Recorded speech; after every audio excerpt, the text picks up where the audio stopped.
Israel आणि Iran या दोन देशांमध्ये अतिशय घातक युद्ध मागच्या 2-3 दिवसापासून सुरू आहे.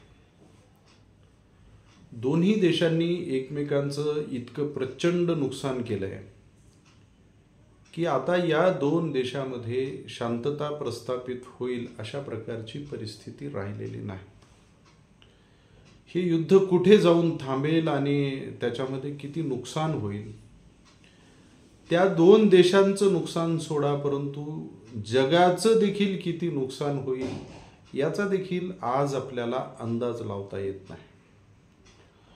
युद्धाचे दुष्परिणाम हे हरलेल्या राष्ट्राला वर्षानुवर्ष भोगावे लागतात, तसं जिंकलेल्या राष्ट्राला सुद्धा कमी भोगावे लागत नाहीत. आणि या दोन देशाच्या व्यतिरिक्त सुद्धा इतर जगाला सुद्धा त्याचे दुष्परिणाम भोगावे लागतात. युक्रेन आणि रशिया यांचं युद्ध ज्यावेळी सुरू झालं त्यावेळी तिथे अडकलेले जगामधले हजारो विद्यार्थी कशा पद्धतीनं मायदेशी परतले असतील आणि त्यांना किती यातनांना सामोरं जावं लागलं असेल याची कल्पना आपण न केलेली बरी. जे लोक त्या देशामध्ये जाऊन राहिले होते आणि 10-5 वर्ष श्रम करून जी काही प्रॉपर्टी त्यांनी जमवलेली होती तर ती आहे तशी सोडून स्वतःचा फक्त जीव घेऊन सुद्धा त्यांच्या मायदेशामध्ये त्यांना परतता आलं की नाही यावर सुद्धा संशोधन होण्याची गरज आहे. इतकं गंभीर त्या ठिकाणचं वातावरण होतं. आणि म्हणून युद्ध कुणाचंही असो ते जगावर परिणाम करतं अशा प्रकारची परिस्थिती आहे.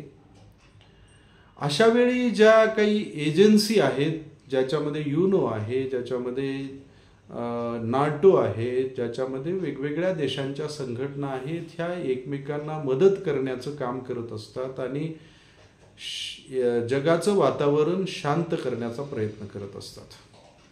परंतु गेल्या 1-2 वर्षामध्ये आणि विशेषतः अमेरिकेमध्ये ज्यावेळी ट्रम्प साहेब हे राष्ट्राध्यक्ष झालेले आहेत त्यावेळेसपासून जग हे जास्तीत जास्त अशांत होत चाललंय अशा प्रकारचं म्हणावं लागेल, कारण त्याला तसे पुरावे आहेत. त्यांनी आल्याबरोबर संपूर्ण जगाला ज्या पद्धतीनं दमामध्ये घेण्याचा प्रयत्न केला. झेलेन्स्कीला त्यांनी एखाद्या नोकराला बोलवावं अशा पद्धतीनं बोलवून त्यांना ती जी अपमानास्पद वागणूक दिली ती जगानं पाहिलेली आहे. आणि म्हणून तुम्ही मोठे देश आहात म्हणून तुम्ही बारक्या देशांना अशा पद्धतीनं वागवण्याचं तुम्हाला स्वातंत्र्य आहे अशी भावना ट्रम्प साहेबांची झालेली असल्यामुळं जगावर दहशत निर्माण करण्याची मानसिकता त्यांची झालेली आहे हे म्हणायला आपल्याला वाव आहे.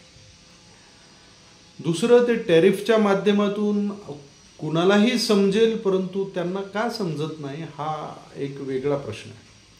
कारण चीनबरोबर ज्या पद्धतीनं त्यांनी वर्तन केलं, सुरुवातीला 35% टॅरिफ लावला, त्याच्यानंतर वाढवला, त्याच्यानंतर 145% टॅरिफ वाढवणं हे कुठल्या राजनैतिक शहाणपणाचा विषय होता हे जगाला कळालं नाही.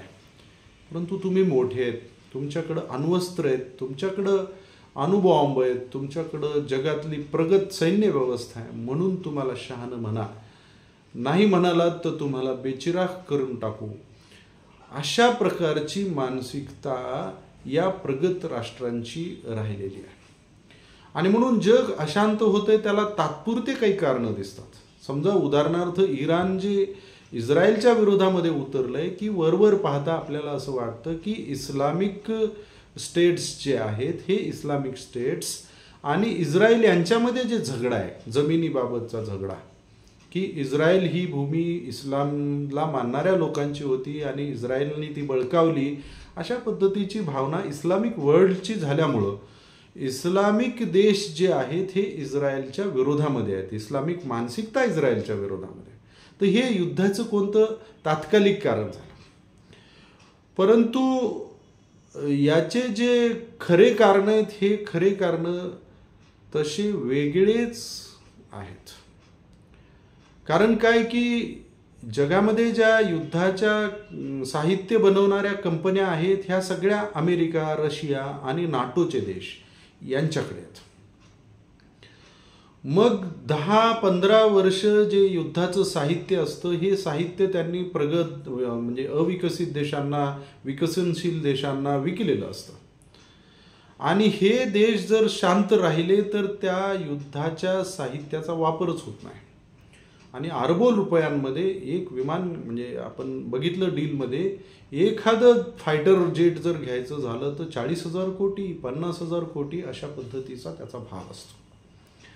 आणि केवळ त्या कंपन्याच नाही तर तिथली सरकारं देखील त्याच्या कमिशनमध्ये सामील असतात. एका अर्थानं विकसनशील आणि अविकसित देशांचा जो शस्त्रपुरवठा असतो त्याच्या नावाखाली ते त्यांची आर्थिक लूट करत असतात. आणि युरोपीय देश विशेषतः जिथे वातावरण खराब आहे, जिथे कमवायला शेती नाही आहे, म्हणजे शेतीमध्ये अन्नधान्य उगवत नाही, कुणाचा तरी जीव घेऊन खावं लागतं, प्राण्याचा जीव घेतल्याशिवाय खायला मिळत नाही म्हणून सगळे मांसाहारी आहेत. विचित्र वातावरण आहे, 2-2 महिने सूर्य दिसत नाही, काही देशांमध्ये 6-6 महिने सूर्य दिसत नाही. आणि अशा प्रकारच्या वातावरणामध्ये त्यांनी इंडस्ट्रीयल ग्रोथ केली. आणि इंडस्ट्रीयल ग्रोथमध्ये त्यांनी ही हत्याराची जी कंपन्या आहेत त्या उभ्या केल्या. आणि हत्याराच्या कंपन्या प्रॉफिटमध्ये त्याच वेळी येतील ज्यावेळी जग हे भांडणतंटा करेल. आणि म्हणून जगामध्ये जरी इस्लामिक स्टेट्स जे आहेत किंवा इस्लामिक ऑर्गनायझेशन्स ज्या आहेत त्यांना लोक दोष देत असले, अनेक लोक म्हणतात की त्या देशांमध्ये दहशतवाद फोफावतो आहे, त्याच्यानंतर ते लोकांची मानसिकताच तशी आहे, धर्मांध आहेत वगैरे वगैरे. परंतु ह्या सगळ्या लोकांकडं असलेली जी शस्त्रास्त्र आहेत ही इस्लामिक राष्ट्रांनी बनवलेली नाहीत, ही सगळी युरोपियन राष्ट्रांनी बनवलेली आहेत. आणि म्हणून त्या पद्धतीच्या संघटना तात्पुरता वाद निर्माण करायचा आणि त्या वादाच्या रागामधून जे लोक पुढे येतात त्या लोकांना शस्त्र पुरवायचे हा धंदा जे लोक करतात त्या लोकांना जगामध्ये युद्ध पाहिजे, शांतता नको आहे. आणि हे लोक थोडंसं बाजूला काढण्याची गरज आहे.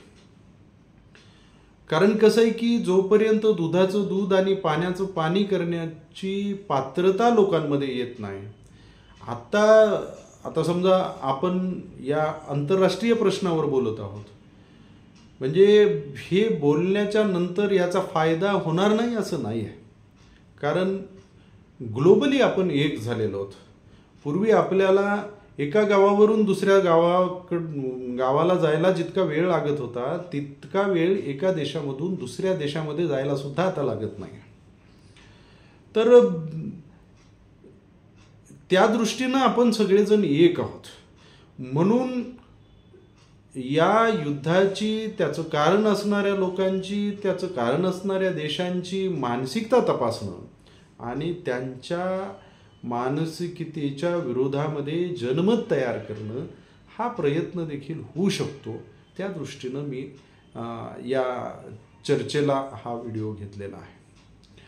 तर ट्रम्प यांची भूमिका दोगली आहे.